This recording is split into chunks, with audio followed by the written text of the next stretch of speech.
Coucou tout le monde, aujourd'hui on se retrouve pour une petite vidéo tuto. Je vais vous montrer comment je réalise mes dégradés au Castle Art dans le Magical Down de Anna Carlson. C'est assez court, c'est voilà, c'est juste une petite démo pour vous montrer comment moi je fais. C'est pas forcément la meilleure des techniques, mais au moins vous aurez ma façon de faire. Du coup c'est sur la première page, je vous le montre là qui est terminée. Hop. Donc c'est sur ce colo là, je vais vous montrer comment j'ai fait les cases là violettes en fait. Donc avec la Castle Art, juste après je vais vous expliquer du coup, vous montrer les crayons que j'ai utilisés et tout. Et du coup là, celui-là je l'ai entièrement fait au Castle Art. Et ce qui est doré c'est avec le aqua bronze, la poudre aqua bronze. La teinte c'est or riche, je crois que ça s'appelle, ouais. Et donc voilà, donc je vais vous montrer ça. On se retrouve du coup juste après phase bureau. J'espère que ça va aller pour la luminosité. Je suis désolée, je peux pas faire autrement. Du coup, on va faire les trois petites cases là ensemble. Je vais vous montrer les crayons. Donc j'ai utilisé les Castle Art Supplies. Donc pour le plus clair, c'est le lavande 0,36. Le intermédiaire c'est Ever Purple 0,37. Et le plus foncé, Mulberry 0,39. Pour mes dégradés, la plupart du temps, j'utilise au moins 3 couleurs, à moins que ce soit une petite case comme là par exemple, où j'en utilise que 2, mais sans ça, mes dégradés, j'utilise 3 couleurs. Donc là, j'ai déjà appliqué une fine couche du plus clair. Donc il faut vraiment déposer un tout petit peu de pigment, ça va aider, je trouve que ça aide en fait pour mélanger après au niveau du dégradé. Ensuite, je prends mon plus foncé. Et là, je sais pas si vous voyez bien, mais ici, en fait, j'ai délimité le tour pour faire ma zone de lumière au centre. Comme un peu si je voulais faire un petit peu un effet capitonné. J'ai fait la lumière au centre de la case. Donc là, je vais faire pareil. Il faut pas appuyer sur ces crayons parce que sans ça, vous risquez de faire des bêtises. En fait, si vous appuyez sur votre crayon, après, ça va mal se mélanger avec le reste. Ça va vous laisser des plus grosses démarcations. Donc, j'applique mon crayon ici, au niveau des bords.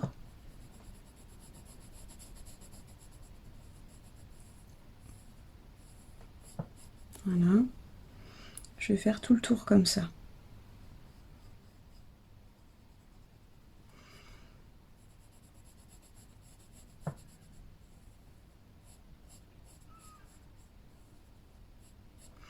Là, je pourrais faire une ombre là parce qu'il y a le bras de la grenouille, mais comme je ne l'ai pas fait aux autres endroits, je ne vais pas le faire. Je vais laisser comme ça.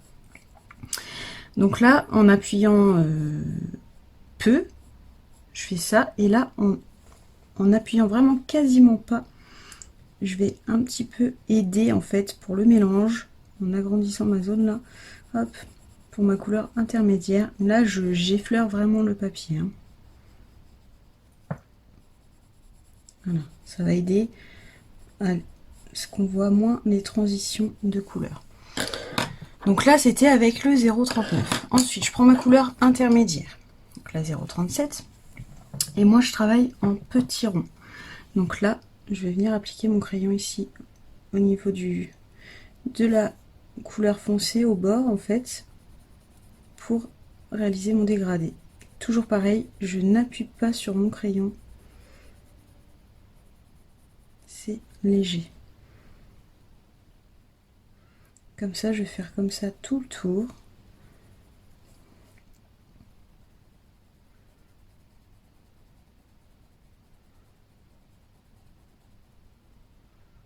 Voilà. Comme avant, j'effleure mon papier pour faciliter la transition avec la couleur plus claire. Ici. Hop. Voilà. Et maintenant, je prends la plus claire, donc la 0,36. Et là, je vais pas repasser sur ma couleur plus foncée pour pas trop l'éclaircir, mais je vais passer au niveau de la couleur intermédiaire ici. Je vais faire un petit rond, mais comme ça, voilà, un peu plus large, pour essayer de mélanger les couleurs et que ça ne me fasse pas une transition trop brutale entre mes deux couleurs entre l'intermédiaire et la plus claire. Donc voilà. Comme ça, là, vous voyez, la première couche est faite. Je vais venir faire une autre couche. Donc, de la même façon, je repasse ma couleur foncée. Alors, si vous voulez appuyer un peu plus, vous pouvez, mais faut vraiment pas que ce soit trop appuyé. Sinon, comme avant, on va avoir des démarcations trop importantes. Et vous n'allez pas pouvoir venir retravailler les pigments, en fait.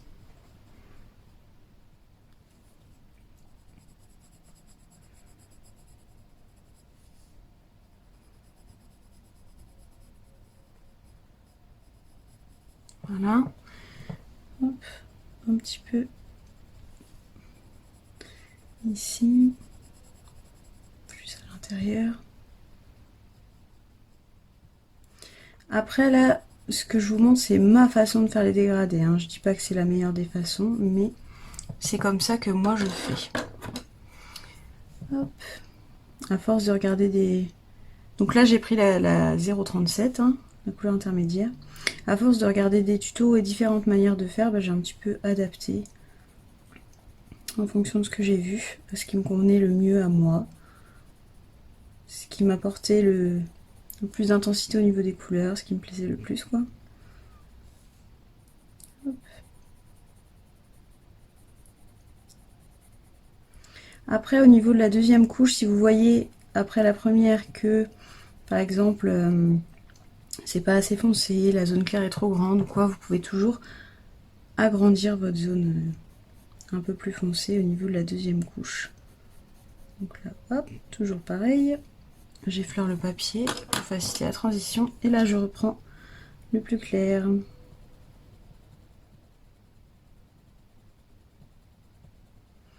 Donc le plus clair, le 0,36. Hop. Je vais repasser un coup pour bien mélanger.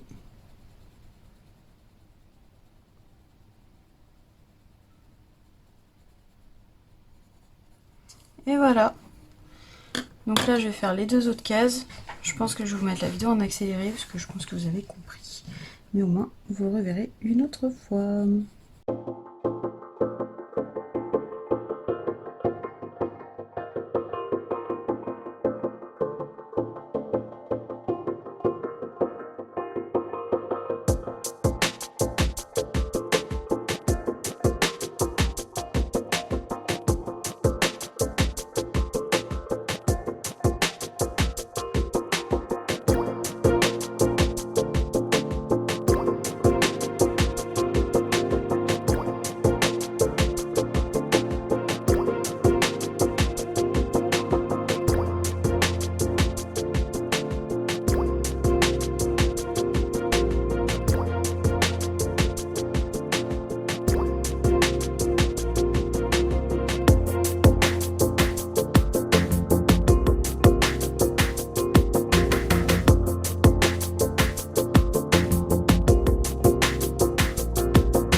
Donc voilà, ma manière de faire les dégradés.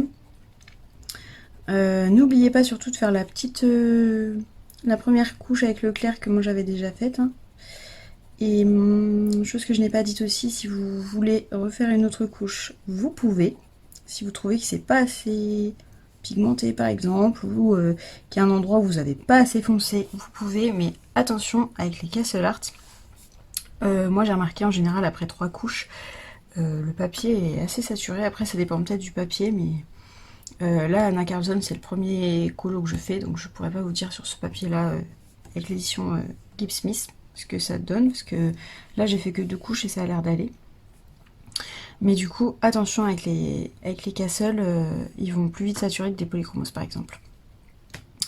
Donc voilà, si vous voulez aussi varier au niveau de l'intensité et tout, vous pouvez varier la pression sur votre crayon ou vos zones d'ombre en fait. Si vous voulez qu'une zone soit plus sombre, n'hésitez pas à mettre plus de foncé. Donc voilà. Donc voilà pour mon petit tuto ou ma petite démo de comment j'utilise mes crayons de couleur Castle Art pour faire un dégradé. Ça fait quasiment 1 an que je les ai, donc petit à petit je me suis habituée à ces crayons, je les aime beaucoup, ils sont plutôt gras. Ils sont pas forcément très très chers. Bon après le prix a augmenté. Là je crois qu'ils sont à au moins 50 € et quand je les avais achetés, il me semble que j'avais dû les avoir aux alentours de 35 € les 120. Donc ils sont un peu augmentés. Mais ça va, ça reste encore raisonnable comme prix pour 120 couleurs. La gamme en plus elle est assez cool, il y a un peu de tout. Il y a de quoi faire pas mal de choses. Et voilà, du coup n'hésitez pas si vous avez des questions. Je suis désolée, je vais avoir un rayon lumineux juste là. Je filme le soir, je peux pas trop faire mieux, je suis désolée. Du coup, n'hésitez pas si vous avez des questions, si vous voulez que je vous fasse d'autres vidéos de ce type-là, n'hésitez pas à me le dire en commentaire. Et comme d'habitude, on se retrouve en commentaire sur Insta et bientôt dans une autre vidéo. Salut!